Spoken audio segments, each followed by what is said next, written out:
Okey, Assalamualaikum dan selamat sejahtera semua. Pertamanya tahniah dan terima kasih kepada semua yang dah masuk kelas awal.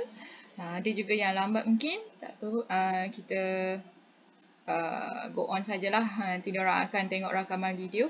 Okey, so hari ini seperti yang saya dah maklumkan dalam grup tadi, kita akan bincangkan tentang kuis Gilang Matematik yang kita laksanakan sebelum kita cuti hari itu. Dan agak mengecewakan sedikit di mana tidak sampai separuh pun daripada kalangan kamu ni yang buat kuis ini dan hantar kepada saya. Saya dah kata kalau ada masalah untuk soalan, sebahagian daripada soalan tak apa, hantar sahaja sehingga mana yang anda boleh buat. Tapi tak apa. So hari ini kita akan bincanglah penyelesaian bagi kuis tersebut. Tahniah sekali lagi kepada semua yang dah hantar soalan ni. Saya dah semak dan saya dah beri markah pun.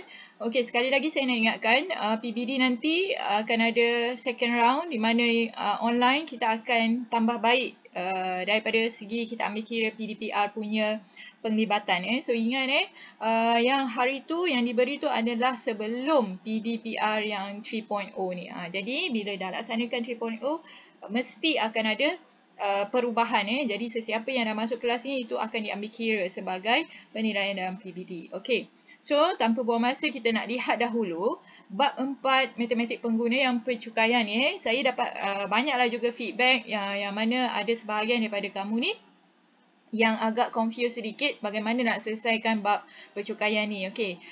Ini adalah merupakan salah satu contoh sahaja soalan yang berkaitan dengan pencukaian. Jadi saya minta kamu betul-betul fokus tentang apa yang kita nak bincangkan sekejap lagi sebab inilah dia contoh soalan yang kamu akan jumpa dalam peperiksaan nanti. Okey, so kita nak tengok soalan yang pertama. Okey, baik. Kita mula dengan soalan yang pertama. Dia minta kamu nyatakan tujuan. Okey, sebelum ini saya ada jelaskan tujuan pencukaian memang tak dapat dinafikan dia adalah sebagai salah satu punca pendapatan bagi negara untuk sebahagian daripada sokongan modal dana untuk negara melaksanakan pelbagai fasiliti. Maksudnya dia nak maintainkan kemudahan-kemudahan yang ada, mesti akan ada kos dan bajet. Jadi salah satu sumbernya adalah melalui pencukaian. Untuk soalan ini, awak kena pergi deep sedikit di mana awak kena kaji sedikit tentang tujuan pencukaian yang mana untuk A, B dan C dia dah beri awak beberapa situasi. Dia dah pecahkan. Jadi di sini TP2, awak tengok TP2 dia taklah tinggi sangat dia punya tahap prestasi je.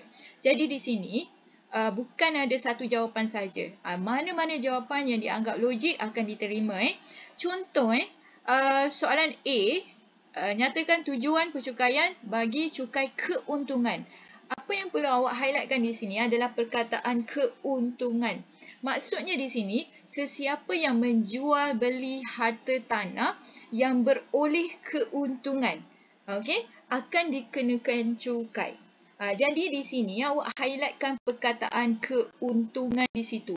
Jadi kita bukan sahaja melihat yang general yang mana cukai ini dapat support dana kerajaan, tetapi dia juga kita nak lihat secara lebih terperinci kenapa orang yang beroleh keuntungan ini dikenakan cukai. Okey, di sini jawapan yang paling tepat, tetapi yang mana yang agak contohnya dia bagi jawapan memberikan dana kepada kerajaan untuk bangunkan fasiliti, semua pun diterima juga. Tapi yang paling tepat di sini awak boleh take note lah di situ. Untuk mengelakkan,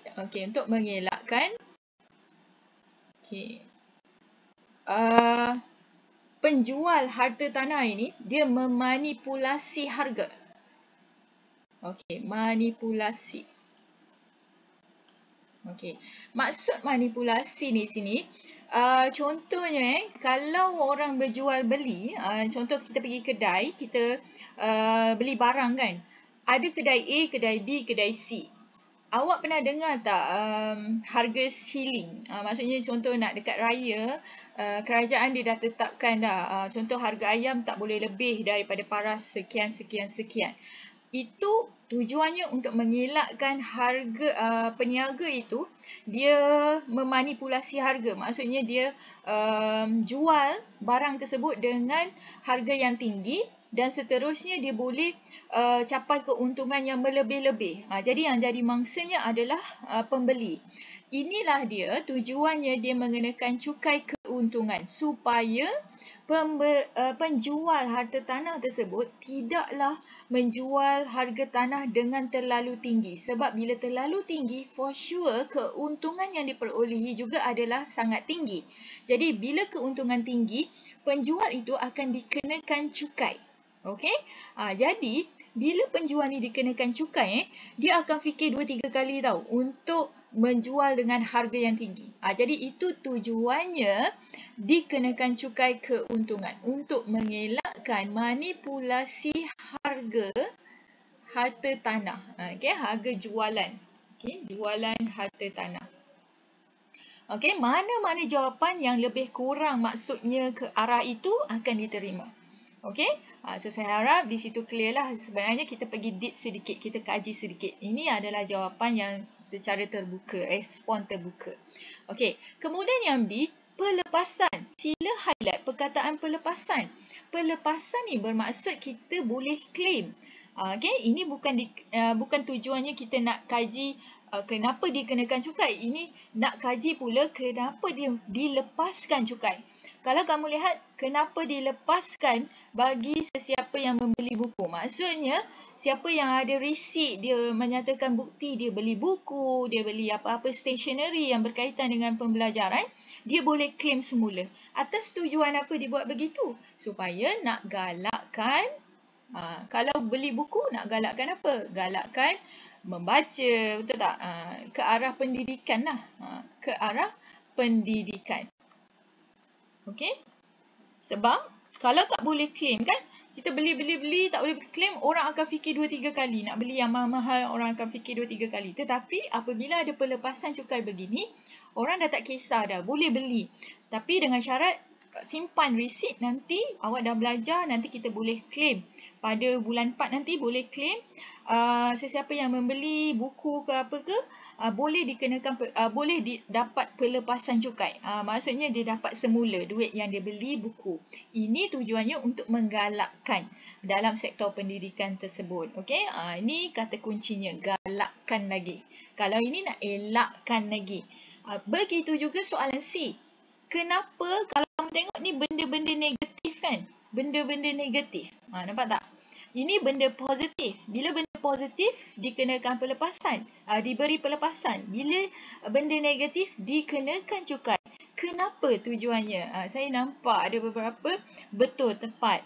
Di mana dia nak kawal ataupun dia tak nak orang ramai terlibat dengan kegiatan negatif ini. Untuk membendung. Membendung apa? Membendung yang arak, rokok dan aktiviti perjudian ni kan perkara negatif kan? Perkara negatif. Berikutlah yang disenaraikan tu. So di sini kita dapat satu conclusion bahawa kita sebenarnya boleh berfikir secara logik apakah tujuan setiap percukaian itu. Yang general memang betul. Memang betul semua dana sumber-sumber hasil dapatan cukai negara guna untuk fasiliti, untuk membangunkan kemudahan-kemudahan dalam negara kita. Tetapi ada juga tujuan yang tersembunyi. Di mana kalau dia positif, kita bagi pelepasan untuk menggalakkan lagi. Kalau dia negatif, kita kenakan lagi cukai. Dengan tujuan dia akan kontrol perkara-perkara negatif tersebut. So itu adalah soalan nombor 1. Untuk pergi kepada soalan nombor 2. Baik, ini yang awak kena lihat betul-betul sebab saya terima ramai feedback yang ada masalah. Di sini saya nak awak tengok dekat sebelah kiri saya nak tulis. Saya ada cakap sebenarnya semasa saya mengajar bab 4 percukaian ni, ada step yang awak kena follow untuk mengira percukaian ni. Pertama, biasanya situasinya dia akan mula memberikan awak pendapatan tahunan. Pendapatan tahunan. Awak kena faham pendapatan tahunan itu apa. Pendapatan tahunan tu ibarat macam berapa gaji awak sepanjang setahun. Tanpa mengambil kira lagi semua pengecualian, tolakan, segala apa, tidak. Maksudnya awak punya yang kasar lah. Maksudnya kalau sebulan 3,000, tak kira lagi awak derma ke apa ke. Kita kira lamsam setahun berapa. Itu pendapatan tahunan. So daripada pendapatan tahunan itu, kita akan dapatkan pendapatan bercukai. Mesti kena ingat semua istilah-istilah ini. Masalah kebanyakan daripada kamu tak dapat kuasai ini kerana kamu tak faham istilah ini. Jadi pendapatan bercukai. Daripada pendapatan tahunan, baru kita dapat pendapatan bercukai. Bagaimana nak kira pendapatan bercukai? Di sini akan ada beberapa faktor yang kita ambil kira. Antaranya adalah yang tidak termasuk dalam pendapatan bercukai adalah allowance. Okey? Tapi perlu diingat, tidak semua situasi soalan ada allowance. Kalau ada je awak tolak. Kemudian, kita ada dua lagi faktor iaitu pelepasan cukai. Pelepasan cukai dan juga pengecualian cukai. Okey.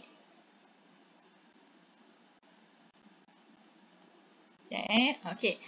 So, kamu nampak daripada pendapatan tahunan nak mengira pendapatan bercukai, ada 3 faktor yang perlu diambil kira. Sekiranya dalam situasi itu ada bagi tahu okey, dia ada terima allowance. So, awak kena tolakkan allowance. Ingat, di sini saya nak tekankan allowance dan bonus adalah dua perkara yang berbeza. Bonus dikenakan cukai, manakala allowance tidak. Okey? So, kena ingat tu. So, kemudian pelepasan dengan pengecualian cukai ini ada. Apakah dia contoh pelepasan dan pengecualian? Saya dah ajar dah sebelum ni. So, make sure awak ikut. Di sini saya nak tekankan sikit lah. Saya nak buat sedikit clarification. Dalam soalan SPM akan diberi akan disenaraikan apa pelepasan, apa pengecualian. Kecuali yang bahagian rebate tu. Yang rebate kalau pendapatan 35,000 ke bawah tu. Itu awak kena tahu sendiri. Okey, tetapi kalau pelepasan cukai biasa disenaraikan. So awak follow sahaja. Berapa dia punya had maksima pun ada dibagi. So awak ikut sahaja yang itu. Okey, so sekarang ni akan ada dua, kan saya ada bagi soalan dalam modul kan. Dalam modul tu dia tak senaraikan tau. Jadi bila tak senaraikan, awak kena ikut jadual yang telah diberi dalam modul. Ada berapa had maksima, ada kan. So awak ikut di muka surat hadapan. Tapi dalam buku teks, kalau awak perhatikan, dia ada beri senarai. So, setiap soalan yang ada senarai, awak just ikut senarai yang diberi, jadual diberi. Okey. Kemudian, baru awak dapat pendapatan bercukai. Daripada pendapatan bercukai, next step seterusnya, baru kita dapatkan cukai tahunan. Okey. Untuk cukai tahunan ini, daripada pendapatan bercukai yang awak dah tolak pelepasan cukai ni, di sinilah yang kita rujuk jadual. Kalau awak ingat lagi jadual. Jadual tu sebenarnya kita panggil banjaran jadual tau. Berapa julat-julat tertentu. Kita tengok jadual tu, kita akan dapat cukai tahunan yang akan dikenakan. Kemudian dari sini, barulah kita akan dapat cukai yang perlu dibayar. Okey, tengok follow step ni. Siapa yang nak catat boleh catat ni. Cukai perlu bayar. Di sini, faktor yang perlu diambil kira adalah rebate itu tadi. Okey, rebate dan juga zakat. Barulah awak akan dapat cukai perlu bayar. Sekiranya dua ini tiada dalam situasi soalan, maka dekat sini saja awak dah dapatlah berapa cukai yang perlu dibayar. Okey, so awak berpegang kepada step ini, saya yakin bahawa awak akan dapat selesaikan. Okey, kita tengok contoh soalan. Okey, kita tengok contoh soalan. Saya guna warna lain lah bila awak keliru. Okey, saya guna warna merah. Okey, so soalan yang pertama. Nampak tak? Dia bagi pendapatan tahunan iaitu 78,700. So, maksudnya di sini pendapatan tahunan tu belum lagi ditolak apa-apa. So, itu bukanlah cukai, pendapatan bercukai yang dikenakan. Ada lagi perkara elemen-elemen faktor-faktor yang perlu kena ambil kira. So tengok dekat sini, nampak soalan ini dia dah bagi jadual, follow jadual. So di sini disenaraikan ada allowance yang dikecualikan cukai. Ada pun dekat perkataan kecuali. Tapi kalau tak ada kecuali pun, allowance tu maksudnya di situ dikecualikan daripada cukai lah. Dan pengecualian pelepasan semua dia dah bagi. Maksudnya kita dah nak kira pendapatan bercukai kan? Di pendapatan bercukai maksudnya kita dah pergi kepada step yang kedua ni. Nampak? Ni step kedua. So, kita kena ambil kira faktor-faktor di antara ni. Jadi, untuk mendapatkan pendapatan cukai, jadi jalan kerja yang awak perlu tunjuk adalah 78,700 ni kita tolak dengan semua yang dikecualikan ini. So, 5,900 tolak 1,000 tolak 10,300. Okey, dapatkan jawapannya. Berapa jawapannya ni? Siapa boleh bagi tahu saya? Ada yang dah kira hari tu dah dapat, boleh bagi tahu je jawapan awak berapa. Share.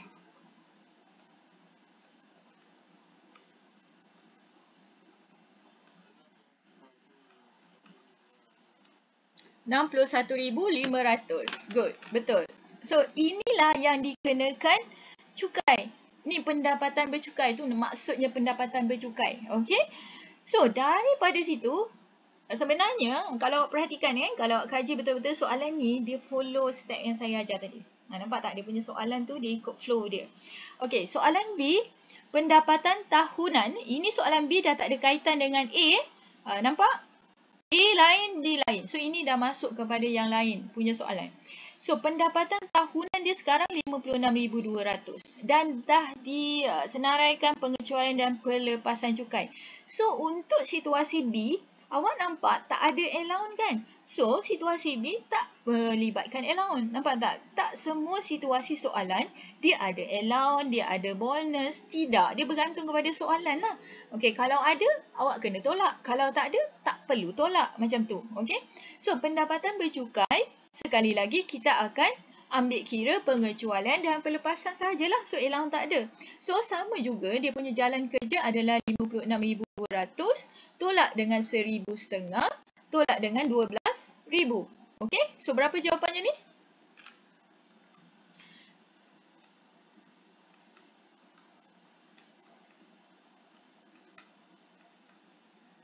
Apa jawapan ni? Sambil kira kita gerak-gerakkan. Kalau tak nanti awak mengantuk. Dengar je saya cakap. Sambil tu kita kira guna kalkulator. Kira. Berapa awak dapat?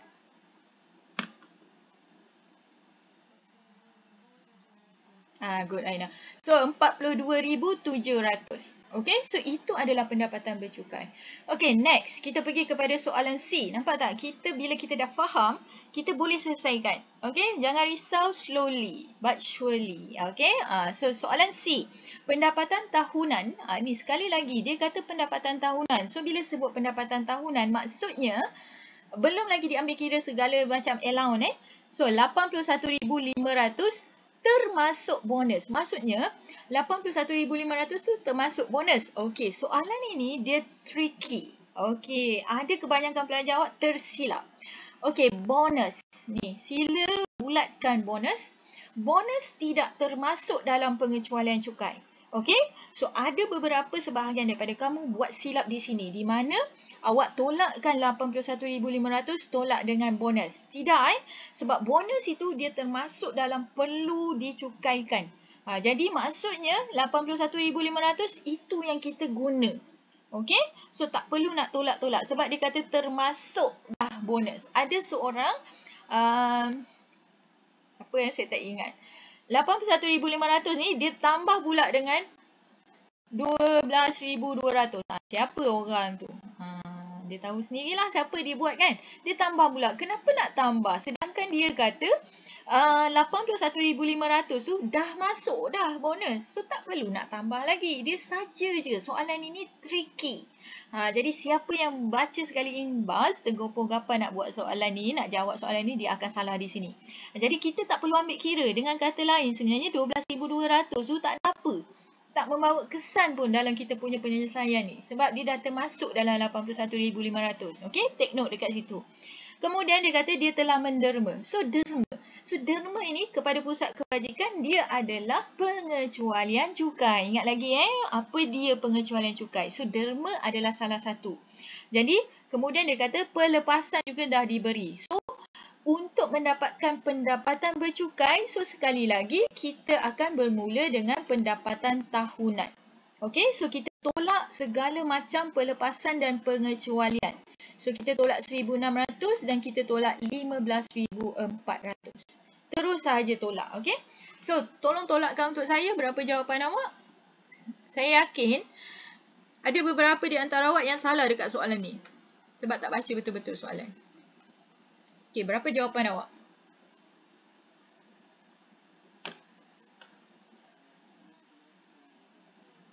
Okay, good. So, ini 64,500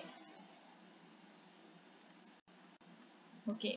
So, pendapatan bercukai bagi ahli adalah 64,500. Di sini yang saya nak awak take note. Ni banyak salah dekat situ So, saya harap sekiranya ada depan awak tu soalan yang mana yang dah print, okay, awak boleh catatkan sedikit dekat situ So, 12,200 tu ibarat tak bawa efek pun sebenarnya. Dia sahaja je nak uji awak. Awak faham ke tidak? Okay. So, selesai untuk soalan 2. Ada siapa nak tanya tak untuk soalan 2 ni? Ada mana-mana part yang awak tak faham tak? Kalau nak tanya, sekarang masanya awak tanya. Saya tengok. Check. Ada tak check? Tak ada. Jelas?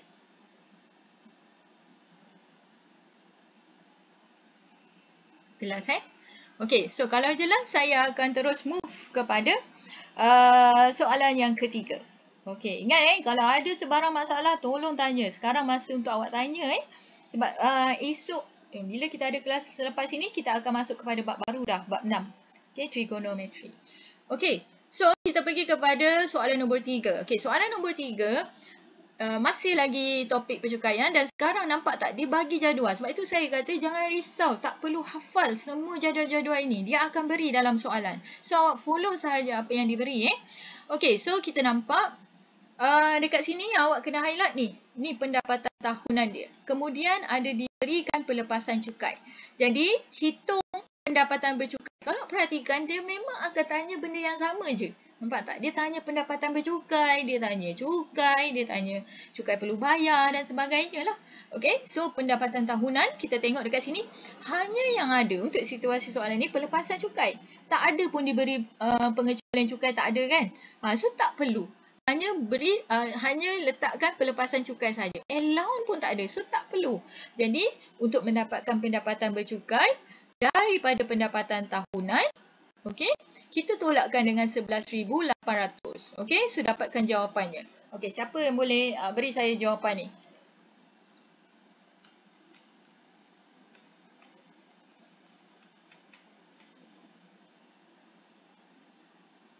Okey, berapa jawapannya?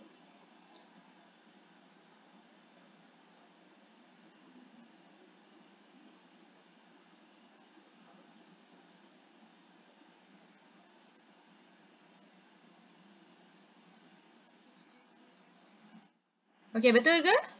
Semua dapat yang sama? 47,100? Okey, good. 47,100 47,100. Oh, dah makan belum ni? Belum Nampak macam saya je yang suara ber-ya ni. Okey, so pendapatan bercukai adalah 47,100. Okey, next soalan kita pergi kepada cukai bagi 35,000 pertama. Follow kehendak soalan. Okey, so dia nak 35,000 pertama. Jadual ini kita lihat, okey, jadual yang diberi ni yang kita namakan banjaran banjaran cukai ni. Ni. Ini kita rujuk base kepada pendapatan bercukai yang awak kira. Base kepada sini, bukan daripada pendapatan tahunan. So sebab itu awak kena follow dia punya flow. Sebab next step bergantung kepada step sebelum ini, jawapan step sebelumnya. Okay, so jadi risikonya adalah sekiranya pendapatan bercukai awak salah, maka awak akan rujuk julat yang salah. Itu risiko dia. Okay, so sekarang kita lihat kepada dia hanya nak 35,000 pertama. Soalan ini mudahlah sebab dia dah beri awak dah julatnya kan. So 35,000 pertama. Sebenarnya 47,100 tu kalau kita lihat dia berada kepada julat ini. Okay, so kita akan rujuk baris ini sahaja. Okay, tetapi untuk soalan nombor 2 ni, dia nak 35,000 pertama kan. So, kita tengok 35,000 pertama, tiada apa-apa kadar. So, kita terus direct sahaja cukai yang dikenakan adalah 600. So, di sini ni tiada jalan kerja. So, terus saja dapat jawapannya 600 lah untuk 35,000 pertama. Okay, untuk yang kedua, cukai di atas baki berikutnya. Sebenarnya, pada masa awak selesaikan soalan ini, dia sebenarnya dah membawa awak kepada memahami flow-nya. Okey, so baki berikutnya oleh kerana tadi 47,100 berada kepada barisan ini, julat ni. Dia berada di tengah-tengah.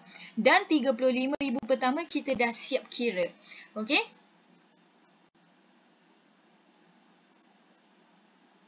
Sekejap saya baru accept kawan awak tadi. Okey, so next sekiranya ada tambahan lebihan daripada 35,000 pertama, dia akan membawa kepada yang kedua, iaitu dia dah beri kepada kadar pula. Jadi balance 47,100 kita akan kenakan 8%. Ni, 8%. Okey. So sekarang ni apa yang awak perlu buat adalah okey, 8% adalah bersamaan 8/100 darab dengan baki 47,100. Okey, baki tolakkan dengan 35,000 yang telah kita dapat. Yang telah kita kira tadi di soalan nombor 2 ni tadi. Sebab kita 8% tu dikenakan ke atas balance, lebihan daripada 35,000. Okey, so sini berapa jawapannya? Tolong kira untuk saya. 47,100 tolak 35,000 darab 0.08. Alright, good. 968. Okay, so di sini kita nak dapatkan cukai pendapatan sebenar. Okay, cukai pendapatan sebenar ini, kalau kamu perhatikan, kita akan ambil kira kedua-dua yang kita telah kira ini. Maka kita akan tambahkan sahaja 600 dengan 968 ringgit. So kita akan dapat cukai pendapatannya iaitu 600 tambah 968. So kita akan dapat 1568. Okey, so di sini ni ada sebarang penglibatan zakat ke ribat ke, tak ada. Sebabnya dia punya pendapatan bercukai dia 47,100. So 47,100 tu melebihi 35,000 kan. So hanya yang di bawah 35,000 sahaja dia akan dapat ribat sebanyak 400. So ini saya ingatkan memang tiada diberi dalam penyataan soalan. So awak kena pandai-pandai sendiri nak tolak ke tidak. Jadi kita lihat kepada pendapatan bercukai. So cukai yang dia perlu bayar adalah 1568. Okay, so itu penyelesaiannya. Okay, ada apa-apa nak tanya dekat soalan nombor 3? Ada? Okay, tak ada Ini terutama bagi siapa yang tak jawab hari tu soalan kuis gilang matematik. Tujuan saya buat kuis adalah untuk pastikan kita menguasai apa yang kita telah pelajari. Okey, kalau pergi kepada soalan 4. Soalan 4 adalah TP5. So, sesiapa yang boleh buat soalan 4, maka dia telah mencapai TP5. So, sekarang kita lihat, sekarang ni dah ada dimasukkan PCB. Perlu diingat, saya dah pesan banyak kali, awak sendiri kena faham setiap istilah, baru awak boleh buat. PCB itu apa? PCB itu adalah potongan cukai bulanan. Potongan cukai bulanan. Bulanan, nama pun bulanan, bermaksud dah dibayar dahulu. Tiap-tiap bulan dah dibayar dulu. Perlu diingat kita nak claim semula cukai yang kita dah bayar, kita hanya boleh claim setelah setiap tahun taksiran, iaitu yang hari tu saya dah kata sebelum berakhir bulan 4. Untuk individu lah, untuk perniagaan biasa bulan 6. So untuk individu kita buat tu setahun sekali. Maksudnya kita dah dahulukan duit kita dah. Itu yang kita namakan dengan PCB. Di bulan 4 tu nanti semasa kita buat taksiran baru kita calculate sama ada kita bayar tiap-tiap bulan tu terlebih atau terkurang. Okey? So kena faham istilah itu dahulu. Kalau terlebih, maksudnya kita boleh claim semula dengan LHDN. Tapi kalau terkurang, kita wajib membayar semula dekat LHDN. Okey? So, sekarang kita tengok cara nak selesaikan soalan nombor 4. Okey, kita tengok hitung bayaran baki cukai pendapatan yang perlu dibuatkan. Ini sebenarnya arahan soalan. Tapi kalau perhatikan soalan ini dia bagus. Dia dah beri flow dia. Okey, so flow yang pertama, perlu kira pendapatan bercukai. So ingat pendapatan bercukai, flow dia adalah daripada pendapatan tahunan. Okey, so pendapatan tahunan tidak diberi tapi dia dah direct dah. Terus sahaja jump kepada pendapatan bercukai. So di sini kita dah tak payah nak ambil kira, nak tolak mana allowance dia, mana dia punya pelepasan, mana dia punya pengecualian. Tak perlu ambil tahu. Sebab apa? Sebab soalan ni dia dah bagi direct pendapatan bercukainya. So kita dah boleh tahu terus step 2. Kita dah boleh skip step pertama. So di sini pendapatan bercukainya adalah RM68,210. Di situ jawapan bagi soalan 1. Okey. So sekarang tengok kepada soalan nombor 2. Cukai bagi RM50,000 pertama. Kenapa sebenarnya dia letak RM50,000 pertama? Sebab kamu tengok RM68,210 ini terletak kepada julan. Di sini kita tengok ni. Ni. Okey. Julan baris yang ini. Ni. Sebab itu dia letak RM50,000 pertama. Ingat lagi saya kata nak rujuk jadual ini kita mesti base kepada pendapatan bercukai. Oleh kerana pendapatan bercukai dia adalah RM68,210, sebab itu kita rujuk kepada baris yang ini. So maksudnya baris yang lain jangan tengok. Jangan tengok, kawal mata awak. Jangan sibuk-sibuk tengok baris yang lain. So, untuk RM50,000 pertama, kalau kamu perhatikan dekat sini, terus direct sebab dia tidak melibatkan kadar. So, kita terus sahaja dapat jawapan, iaitu RM1,800. So, di sini, terus sahaja jawapannya RM1,800. Tiada jalan kerja. Okey? Yang kedua, seperti mana tadi soalan nombor 3, cukai di atas baki. Baki maksudnya, kita dah jump kepada baris yang kedua kerana 68,210 dah melebihi 50,000, jadi dia melibatkan baris yang kedua, iaitu ada kadar 14% daripada baki. Okey, so apa yang kita buat di sini adalah tengok baik-baik dia punya jalan kerja.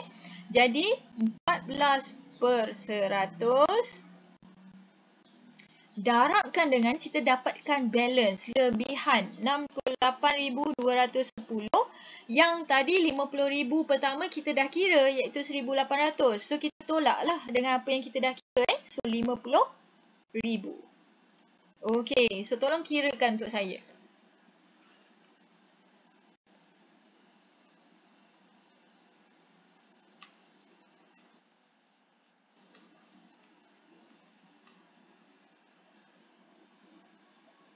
Yes. Kalau ada point, kita kena sebut point sebab dia ringgit Malaysia kan. So dia ada sen kan. So di sini RM2,549.40. So itu adalah bukan dekat sini ni dekat sini. RM2,549.40. Itu adalah cukai di atas baki. Jadi daripada situ kita akan dapat cukai pendapatan di mana kita perlu tambahkan kedua-dua yang telah kita kira. Maka cukai pendapatan sebenarnya adalah 1,800 tambah dengan 2,549.40. Okey, so berapa jawapannya ni? Seorang tolong bagi tahu jawapannya. Ni nak memastikan awak tak tidur ni depan kamera. Apa jawapannya? Depan laptop.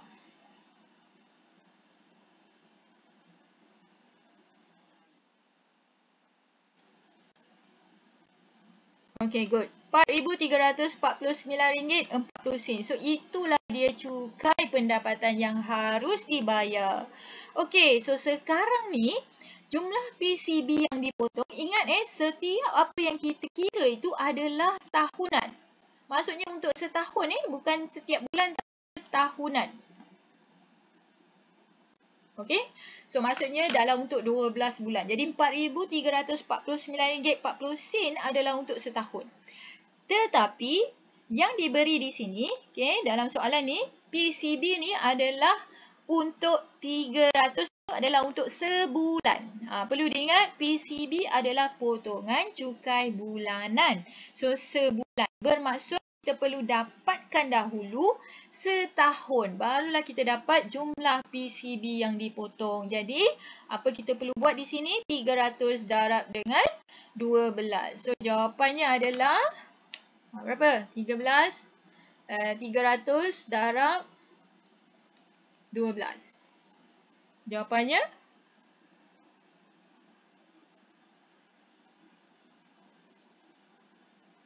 Amirul ada Amirul?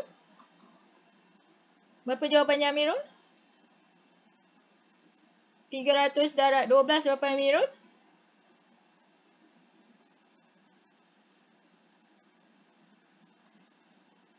Ini saya nampak Amirul tadi.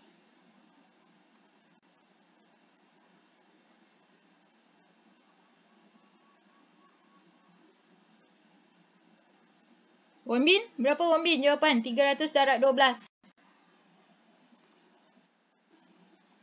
300 darab 12 berapa Wan Bin?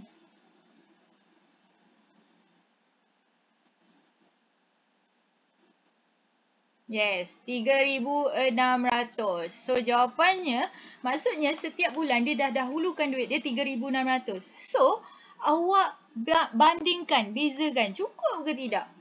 Sepatutnya dia bayar RM4,349.40. Tetapi dia dah bayar tiap-tiap bulan 3,600. Cukup ke tak? Cukup tak? Tak cukup. So, bila tak cukup, maksudnya awak kena bayar dekat LHDN. Sebab itu dekat sini ada bakinya. Jadi nak tahu bakinya, maka kita perlu tolak lah. 4,349.40 tolak dengan 3,600. Semua jalan kerja yang saya tunjuk perlu ditunjukkan dekat awak punya jawapan. So 4,349.4 tolak 3,600. So kita dapat sini RM749.40. So inilah dia jumlah duit yang siapa ni yang perlu bayar ni, siapa nama dia? Isma perlu bayar semula sebab tak cukup. Dia dah bayar bulan-bulan, kemudian setiap tahun taksiran tu pada bulan 4, sebelum bulan 4 tu, okey, dia dah kira-kira rupanya dia patut bayar lebih daripada itu. Jadi dia kena bayar sebab RM49.40 lagi. Okey, boleh tak?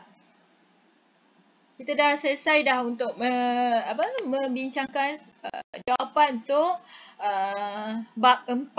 Okey? Wen Hui boleh Wen Hui?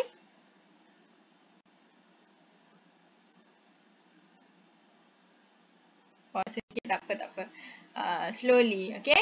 Nanti kita akan buat lagi lah banyak lagi soalan dekat ni. Mungkin ada kekangan juga online ni, tak dapat saya nak bimbing secara personal juga. Okay. Seterusnya kita pergi kepada bab 5. Okay, so bab 5. Bab 5 ni saya rasa ramai di antara yang hantar kepada saya, dia tak ada masalah, dia banyak yang betul. Okay, so saya rasa bab 5 ramai yang menguasai lah berbanding dengan bab 4. Bab 4 dia perlu pemahaman sedikit. Kita selain daripada pengiraan, kita perlu faham situasi. Itu yang menyebabkan dia susah. Okay, baik. Sekarang untuk bab 5, untuk soalan pertama, dia adalah melibatkan kekongruenan. Jadi, seperti biasa, saya suka ingatkan awak perlu faham setiap istilah itu. So, apa maksud kongruen? Kita dah belajar, kongruen itu maksudnya dia sama saiz. Dia sama bentuknya. Okey? Dan saiz dan bentuk ini kemudian kita kaji lebih terperinci dari segi sisi dan juga sudutnya. Sebab apa? Sebab ia biasanya melibatkan bentuk poligon. So, bila poligon dia ada sisi dan sudut lah kan? Kalau ada nilai sudut diberi. Kalau tak ada nilai sudut, kita tengok daripada sisi. Bergantung kepada apa nilai yang diberi. Okey? Biasanya saya kalau ajar, saya suka untuk bagi contoh-contoh yang awak senang nak faham. Untuk kongruen ni, saya hari tu, tak silap saya ada bagi contoh saya sendiri. Saya ni sekarang ni awak nampak saya. Kemudian apa yang saya buat? Saya terbalikkan badan saya. Kepala ke bawah, kaki ke atas. Tapi walaupun terbalik begitu, awak masih boleh kenal saya. Oh tu masih lagi Cikgu Hidayah. Contohlah ada orang gantung saya ke kan. Cikgu Hidayah tu kan. Sebab apa? Sebab saya masih sama. Rupa bentuk muka saya masih sama. Betul tak? Tidaklah bila saya terbalik macam tu tiba-tiba saya jadi mengembang gitu kan. Muka saya jadi orang lain. Tak kan? So maksudnya itu saya boleh anggap diri saya yang dah terbalik itu kongruen dengan image asal saya. Maksudnya dari segi saiz sama, bentuk sama walaupun dia dah terbalik-terbalik macam tu. Jadi di sini penting untuk awak tahu kemahiran mengenal objek asal dengan imej akhir. Jadi dekat sini dia suruh kita tentukan sama ada pasangan berikut kongruen atau tidak. So first sekali yang awak kena tengok adalah saiz. Sama ke tidak saiznya? Bentuknya sama ke tidak? So sekarang kita ada 4 pasangan, 4 pair. So 1, 2, 3, 4. Antara A, B, C, D tu cuba awak perhatikan betul-betul. Yang mana yang memang lain dah. Saiz dia lain, bentuk dia lain. Mana? Antara A, B, C, D. Tak payahlah kita nak kaji dia punya sudut-sudut dulu, tak payah. Kita tengok dari segi saiz dan bentuk. Mana? Obvious sekali. Mana awak tengok? Nampak A kan? So nampak tak? Awak nampak A dengan A ni, saya label 1 dengan 2. Memang dah lain dah. Saiz lain. So bila saiz lain, memang for sure lah dia punya bentuk lain. So A tu memang dah bukan kongruen. So sini tidak kongruen. Terus sahaja tulis. Okay. So jangan banyak cakap, jangan banyak fikir. Terus tidak kongruen. Kemudian kita pergi pula seterusnya B, C, D. So antara B, C, D, kita pergi deep lagi sikit. Oleh kerana dia ibaratnya macam sama. So kita pergi kepada yang ini pula. Yang ni. Okey ni. Sisi dengan sudut pula. Kita pergi deep sikit. So kita tengok B. B ni tak ada sebarang sudut diberi. Tapi dia dah bagi sisi sebab dia lukis bentuk tu di atas kertas bergrid. Kertas bergrid tu maksudnya petak-petak. So kita boleh kira bilangan petak dia lah. So tak ada sudut. Kita tak payah nak kira pasal sudut lah. Paling senang untuk awak kenal pasti dia, awak ambil lah mana-mana point sebagai pusat rujukan awak. Katalah saya ambil point di sini. Cari pair, pasangan yang sepadan. So mestilah di sini kan yang sepadan. So kita tengok kiri kanan, cari pasangan-pasangan sepadan. Tu mesti cari pasangan sepadan Macam tadi saya kata, kalau saya dah tunggang terbalik, tangan kanan saya tetap jadi tangan kanan saya walaupun saya dah terbalik, betul tak? Jadi dia tidak berubah dekat situ. Dan tangan kanan saya pun sama panjang setelah saya terbalik kan? Betul tak? Okay, so itulah dia maksudnya. So kita nampak ini dengan ini sama. Ini dengan ini sama. Okay, begitu juga pasangan yang seterusnya. So kita nampak semuanya sama, sepadan. Sama dari segi apa? Dari segi sisi panjangnya. Kita tak boleh nak kaji dari segi sudut sebab kita tak tahu sudutnya. Tak diberi sudut. Jadi B ni for sure dia adalah kongruen. Okay, so boleh tulis itu kongruen. Okay, so kita pergi beralih kepada C. Okay, sekarang C awak dah nampak ada sudut dan juga sisi. Ni sudut sisi. Kalau awak masih ingat lagi, kita ada pernah belajar ada beberapa senarai yang ada sudut, sisi. Sisi, sudut. Ingat lagi kan? Okay, so sekarang ini dia dah beri sudut sisi. Okay, dan image ni saya bolehlah kata ni nombor 1, ini nombor 2. 1 dengan 2 tu, dua-dua dia bagi sisi 1, 2 sudut. So, bila 2 sudut itu sepadan, sama, so 25 dengan 25, nampak? 30 dengan 30. For sure, satu lagi sudut dekat sini ni, mesti sama nilai dia. Betul tak? Sebab kita tahu satu segitiga nilai dia berapa? 180 darjah. So, kalau dua sisi ni sama seperti mana yang ada pada segitiga yang kedua, mestilah satu lagi sisi pun sama. Betul? So, 10 tu sama 10. So, kita boleh kata C tu juga adalah kongruen. Okay? Senang je nak kenal kongruen ataupun tidak. Okay, so kita bergerak kepada soalan D. Soalan D nampak macam sama. Orang yang tergopoh gapah nak jawab soalan ni, dia akan kata ini kongruent. Siapa yang kata ini kongruent? Awak dah silap Sebab kalau awak perhatikan, dia bagi dua sudut. Tetapi, dua-dua sudut ini tak seperti C. C tadi dia bagi dua sudut. Tapi dua-dua tu sama, sepadan nilai dia sama. Tapi untuk soalan D, kalau perhatikan, untuk gambar rajah nombor 1, 60 dan 55. Tapi gambar rajah nombor 2, 62 dan 55. So, kita tak boleh nak terus sahaja jump into conclusion, oh dia adalah congruent. Tidak. So, kita kena dapatkan satu sisi ini berapa. Sekiranya kita dapat sisi satu lagi yang kita tak tahu di segitiga pertama 62, maka kita baru boleh kata dia adalah congruent. So, kita check sekarang. Berapa sisi yang ini, nilai dia? Okey, cuba tolong kira. Saya dah tak nak ajar lah macam mana nak kira A. Berapa A? Berapa A? Ada yang tak nampak tak?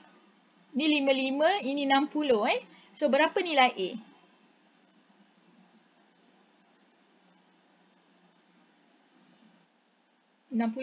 Betul 60? 60 kena 5 tadi? Yes, 65 darjah. So, A tu adalah 65 darjah. So, mestilah tak sama dah dengan segitiga yang kedua. Cuba kita kira B ni pula berapa? Berapa B?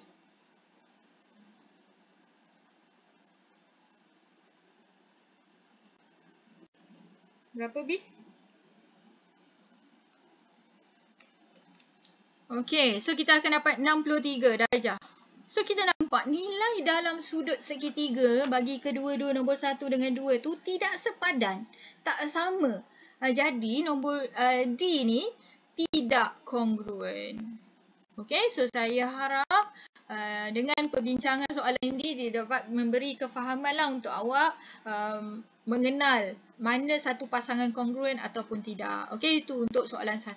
Okey, kita bergerak ke soalan 2. Soalan 2 ni agak straightforward lah. Dia senang tetapi dengan syarat awak ingat bagaimana nak kira faktor skala. Faktor skala ni simbol dia adalah K. So, dia punya formula ini kalau tidak berubah dalam format SPM yang baru ni, formula ni diberi. Okey, di mana faktor skala formula dia adalah panjang image. So, jangan tertukar.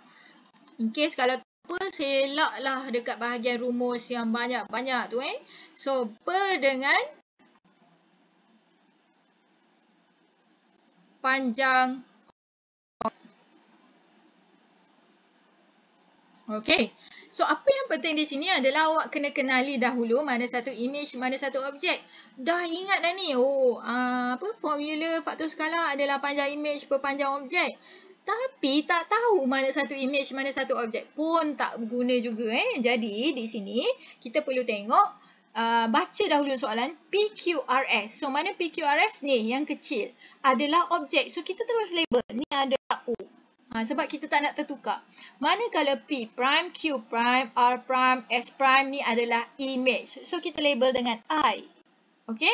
Nyatakan faktor skala. So, bila dah kita label OI, so kita dah yakin, dah betul, barulah kita boleh masukkan dalam rumus. So, untuk mencari panjang image, awak boleh ambil mana-mana saja salah satu sisi. So, kita perhatikan bentuk ini ada 4 sisi. 1, 2, 3, 4 kan? Pilih satu je dah cukup. So, pilih yang senang lah. Nak senang, kita pilih yang garis menegak. Menegak ke melintang yang tegak lah maksudnya. Katalah saya pilih Q prime, R prime. So, kiralah berapa petak ni? Ada 3 kan? So, panjang image 3 per. Bila nak per, awak pilih Q prime, R prime. Mestilah pilih yang sepadan. Q dan R. Jangan pula tiba-tiba pergi melompat PS pula So, perhatikan QR tu 1 petak. So, 3 per 1. Jadi, kita jangan biarkan 3 per 1 sebab ini belum jawapan akhir. Ingat Okey, sebelum saya lupa, kalau dalam SPM 3 per 1 itu tak dikira sebagai jawapan akhir. Maksudnya di sini kalau buat jawapan ini, awak belum habis. So, 3 per 1 pastikan awak tulis 3. Okey? Pastikan tulis 3. Jangan biarkan stop sampai 3 per 1. Okey? So, So, faktor skala adalah 3. Okey, baik. Kita pergi kepada soalan seterusnya iaitu gabungan transformasi. Bila gabungan transformasi, perlu ingat konsepnya adalah dia mesti akan ada lebih daripada satu transformasi atau penjelmaan. Contoh A, B. Dan perlu diingat cara nak menyelesaikan mana dahulu. Ingat kalau kita menentukan image, mesti belakang dulu baru depan. Ini nombor 1, ini nombor 2. Jangan tertukar. Dia berbeza kalau kita nak tentukan objek. Kalau nak tentukan objek, dia ada olahan. Okay? Olahan tu pun saya dah ajar dah sebelum ni. Bagaimana dia akan diterbalikkan. Okay. So, kita tengok ni. Ada sesetengah pelajar, dia tanya saya, cikgu, macam mana kita nak tanda koordinatnya? Cikgu, tak ada pun diberi sebarang satah ke paksi ke kan? Dah kalau dia tak bagi, apa salahnya awak buat paksinya sendiri? So, awak buatlah paksinya. Kan?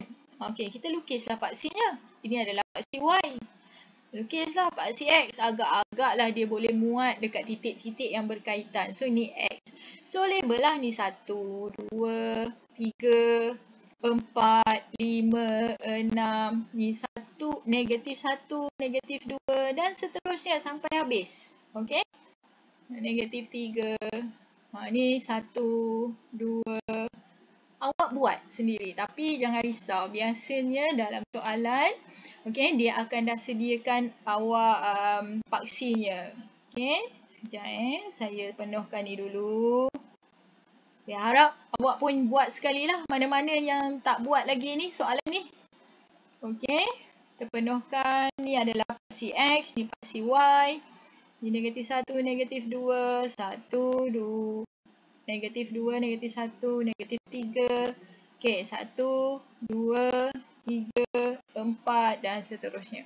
Okey, setelah kita buat paksinya di situ, awak guna pembaris lah. Janganlah buat macam saya pula, sengit-bengit macam tu.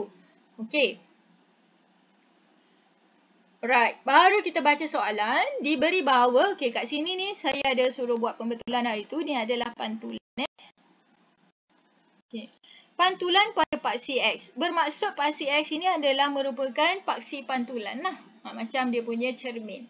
Okey, T ialah translasi. Kena ingat betul-betul ni semua ni highlight kan. Ni penting Ni P tadi apa? Pantulan. Okey, R ialah putaran 90 darjah ikut arah jam pusat, semua highlight kan.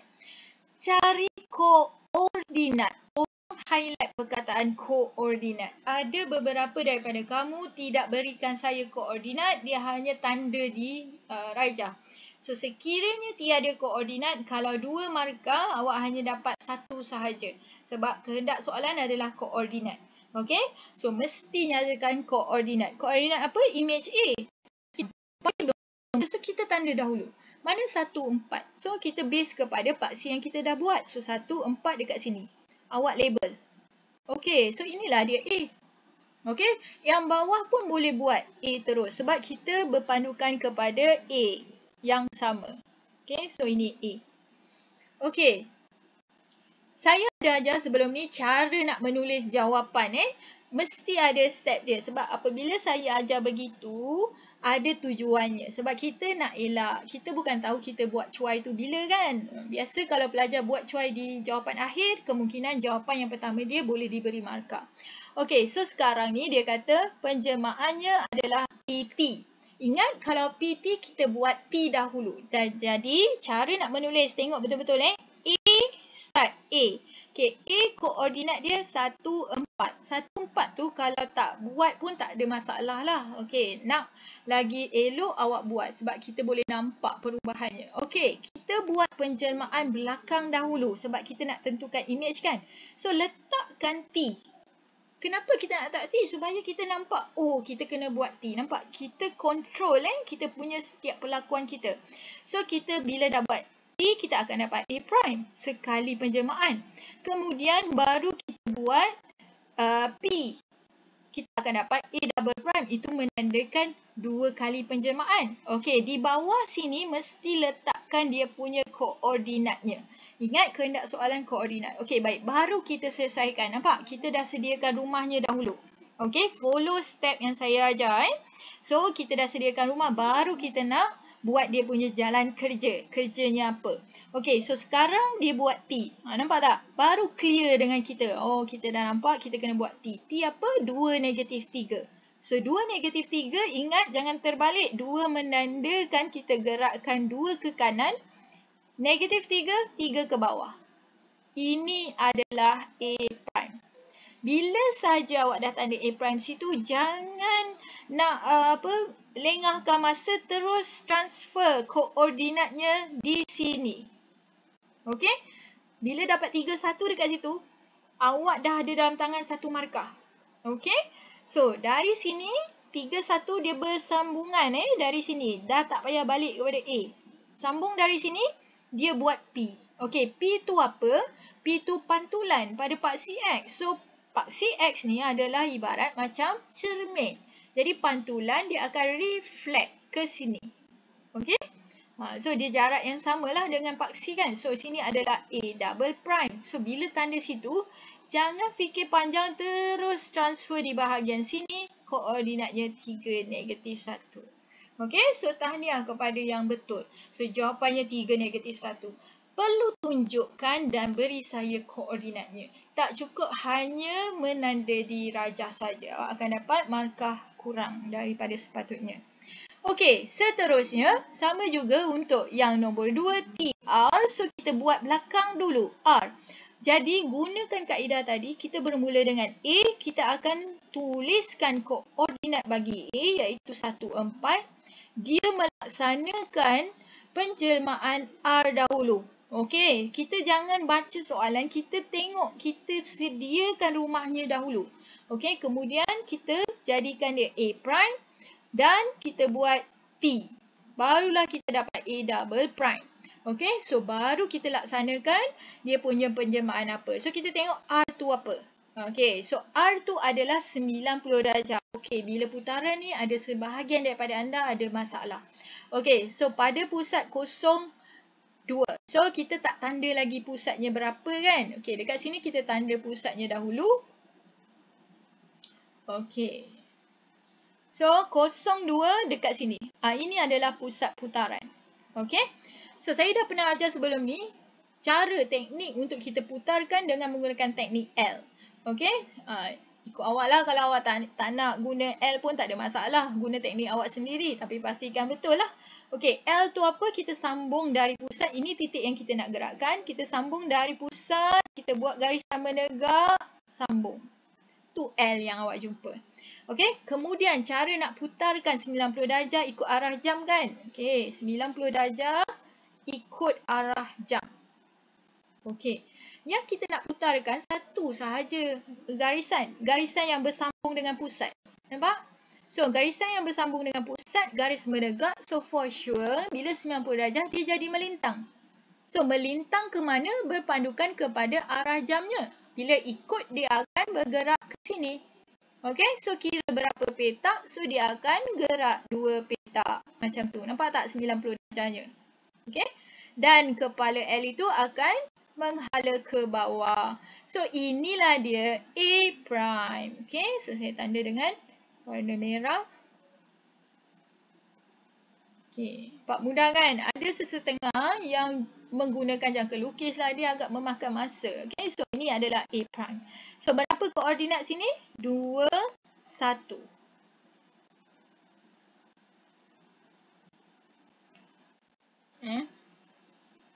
Okey. Kemudian daripada sini dia buat T. So T tadi translasi 2 negatif 3 kan? T. So dari sini 2 ke kanan, 3 ke bawah. Inilah dia A double prime. So baca koordinat dia berapa? 4 negatif.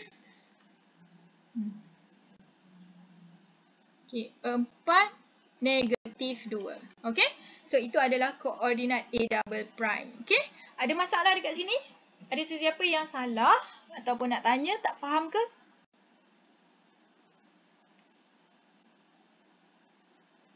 Ada. Okey. So, kita bergerak kepada soalan yang ketiga. Okey, soalan yang ketiga, sila highlightkan perkataan perimeter. So, perimeter dan highlightkan juga perkataan seluruh rajah. So, bila seluruh rajah, awak kena lihat ada gabungan rajah ke tidak. Bila ada gabungan rajah, maksudnya yang di dalam tidak dikira. Okay?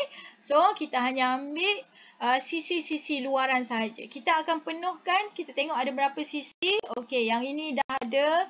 Yang ini tak ada. Kita nampak ada simbol sama dengan 3. So, kita penuhkan 3. Okay. Dan dia kata dia adalah kongruent. So, maksud kongruent, kita boleh tahu sisi yang satu lagi. Sebab kongruent tu maksudnya sama saiz, sama bentuk, sama sisi yang sepadan. Jadi, kita nampak dekat sini, kita tak tahu yang ini. Dan kita dapati PT itu adalah sepadan dengan WV. Dan WV 1.5, maka kita boleh letak PT 1.5. Okay, so next, apa lagi yang kita tak tahu? Yang ini. Yang ini VU sepadan dengan ST. Nampak tak? So, itu 3. Maka di sini juga adalah 3. Okay, mana lagi yang kita tak tahu? XW. XW sepadan dengan PQ. 3. So, kita letak 3. Okay? So, sekarang mana lagi kita tak tahu? SX.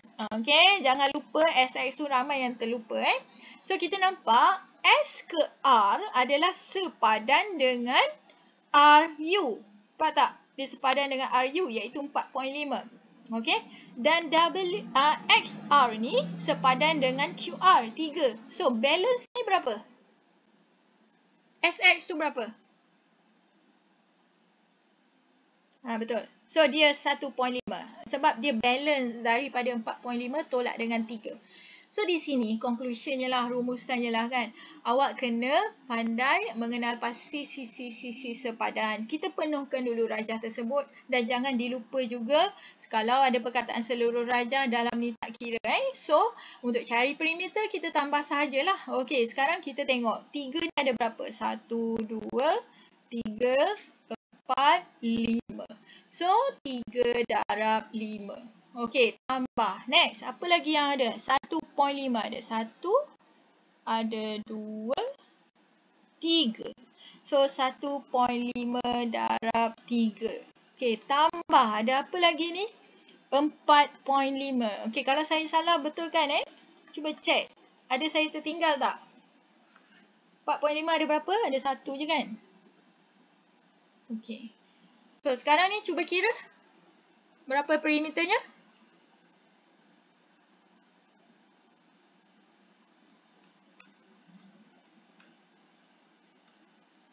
Berapa jawapan? Good. Betul. So, jawapan adalah 24. So, perimeter 24. So, di sini, tetapi, biasalah soalan senang, biasanya kamu akan cuai. Cuai kat mana? Saya tunjuk di sini. SX tu. Biasa terlupa, tertinggal. Okay? Okay, so kita move kepada soalan yang terakhir. Okay, soalan terakhir adalah pembesaran. Okay, di sini kita nampak ada luas. So, bila luas di situ, kita dah tak payah fikir panjang, kita akan merujuk kepada rumus ini. Luas imej adalah K kuasa 2 darab luas objek. So, sekali lagi, ini diberi dalam peperiksaan. Dalam senarai rumus dekat depan tu. Okay, so sekarang kita kena kenal pasti dulu. Segitiga A', D', C' ialah imej di bawah pembesaran faktor skala 3. So, kita dah boleh masukkan nilai K 3 kuasa 2. Okey, jika luas ABC. So, ABC, kalau A', B', C' adalah imej, maka ABC tu adalah objek. Maksudnya, 40 tu adalah objek. So, darab 40. Cari luas segitiga A', B', maksudnya dia adalah mencari luas imej. So, kira sajalah. Berapa jawapannya? Last. Okay, berapa jawapannya?